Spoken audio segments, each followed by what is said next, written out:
这是一场领先者与挑战者辩论台上的初次见面。We have a grotesque and immoral distribution of wealth and income. Mike Bloomberg owns more wealth than the bottom 125 million Americans. That's wrong. That's immoral. That should not be the case. I think we have two questions to face tonight. One is, who can beat Donald Trump? And number two, who can do the job if they get into the White House? And I would argue that I am the candidate that can do exactly both of those things. 这也是一场所谓共产主义者和所谓1%有钱人狭路相逢的正面交锋。When we have so many people who go to work every day and they feel not good about their jobs. They feel like cogs in a machine. I want workers to be able to sit on corporate boards as well so they can have some say over what happens to their lives. Mayor Bloomberg, you own a large company. Would you support what Senator Sanders is proposing? Absolutely not. I can't think of ways that would make it easier for Donald Trump to get reelected than listening to this conversation. It's ridiculous. We're not going to throw out capitalism. We tried that. Other countries tried that. It was called communism, and it just didn't work. But here is the point. Let's talk about democratic socialism, not communism, Mr. Bloomberg. That's a cheap shot. 即便同属一个政党，即便有着相同的目标，但总统候选人名额只有一位，谁最有资格抢下这个头衔，代表全美至少一半强大的民意，推翻川普过去4年荒腔走板的施政。这一刻摆在民主党人面前，两个胜率最高、最有机会抢回白宫宝座的人选，一个是曾任纽约市长、财经媒体帝国创办人，也是全美富豪榜上排名第8位的麦克彭博。另一位则是在华府打滚30年，坚守社会主义路线，终于等到其他人跟上他脚步的左派参议员桑德斯。In order to beat Donald Trump, we're going to need the largest voter turnout in the history of the United States. Mr. Bloomberg had policies in New York City of stop and frisk, which went after African American and Latino people in an outrageous way. That is not a way you're going to grow voter turnout. He said, I don't think there's any chance of the senator beating President Trump. You don't start out by saying, I've got 160 million people. I'm going to take away the insurance plan that they love. That's just not a ways that you go and start building the coalition that the Sanders camp thinks that they can do.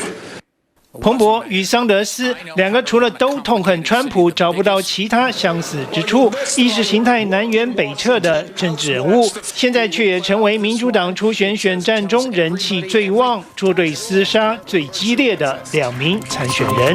根据辩论会前最新民调，桑德斯全国支持率高达30%以上，超越过去一整年都被看好长期出征的拜登整整16个百分点。而媒体大亨彭博则是在民主党温和派急寻桑德斯以外人选的恐慌效应，和彭博撒钱买广告的媒体作用之下，一下子从个位数支持率窜升到排行榜上第2位。We could wake up 2 weeks from today, the day after Super Tuesday, and the only candidates left standing will be Bernie Sanders and Mike Bloomberg, the two most polarizing figures on this stage.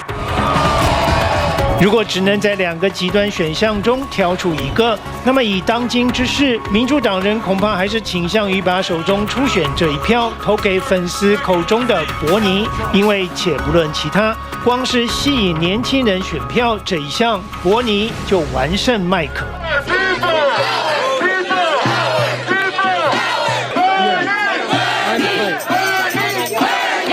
And I'm just wondering, like, you're a young guy, how much of their appeal is that young people like you are working on their campaigns? I mean, it's huge to be able to look at a campaign and see yourself reflected in it, right? And, he's really who has inspired me to, get involved to the degree that I am now. So, he's inspired so many young people across this country. There's so many young people who are a part of his campaign and a part of his messaging that it's a cultural phenomenon at this point. He's been running for president for like 8 years now, if you consider 2016 and his, work with our revolution. And he's become famous. He's a meme. He's like a household name, Bernie Sanders. I just like how he doesn't lie. He tells the truth, and he's just about the issues. He's not playing a political game. People were making fun of me last summer. He's not going to make it. Look, here we are now, this summer. We're going.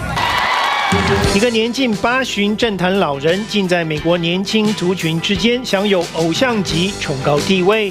除了因为他不修边幅、大学教授般的亲民形象，让年轻人不由自主卸下心防。桑德斯有话直说，不打官腔，迥异于其他华府人物的问政风格，也让厌倦政客嘴脸的年轻人感受到一股政坛清流。他所提出的福利措施，包括取消学贷、照顾劳工、全民健保，以及最关键的富人加税，主张用政策来扭转当今美国日益严重的贫富差距，听在年轻人耳中额外悦耳和受用，因为他们的成长过程正逢华尔街搞砸所有人饭碗，政府却拿纳税人血汗钱来收拾残局的2008。桑德斯高举劳工权益与社会正义，让千禧时代看到了一个政治可以不必和金钱绑在一块，社会可以不必被大企业、银行家予取予求的美好未来。I never thought we'd see the day in our country when a communist, because that's really, you think about it, when a communist is the leading Democrat. We're going to have a communist against an entrepreneur. I like the entrepreneur, right?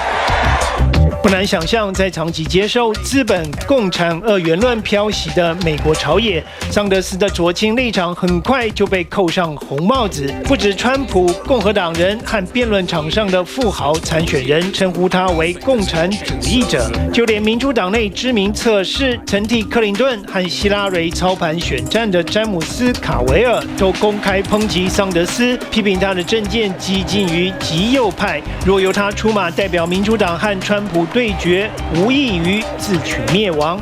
只不过，这种先求当选再求改革、顺从传统政治逻辑的场边论述，在年轻选民看来，依旧散发浓浓既得利益者建制意味，同时也暴露出一个潜在的盲点，那就是世代正在变迁，选民结构已经改变。The oldest millennials were about 8 or 9 when the Berlin Wall fell. So to them, socialism just doesn't seem as scary because they didn't hide under their desk to hide from Soviet atomic bombs. They hid under their desk to hide from school shooters. To them, it's capitalism, unchecked capitalism, the greed of corporate bankers, people who are buying their way into our political system, people who are destroying the housing market with their greed. That has been, one of the things that has really shaped their lives even more than the threat of communism. You praised Senator Sanders. You specifically praised him for embracing socialism. You have now since said that you're concerned about his policies. No, look, it's true that I was into Bernie before it was cool. He was, thank you, Congressman at the time. 在年轻时代与成熟选民的拉锯当中，在激烈改革与温和渐进的手段与目的论里，在理想与现实的妥协和不妥协之间，这一场美国2020大选前哨战，或许也正在描绘出未来10年美国政治气候与政党版图的新轮廓。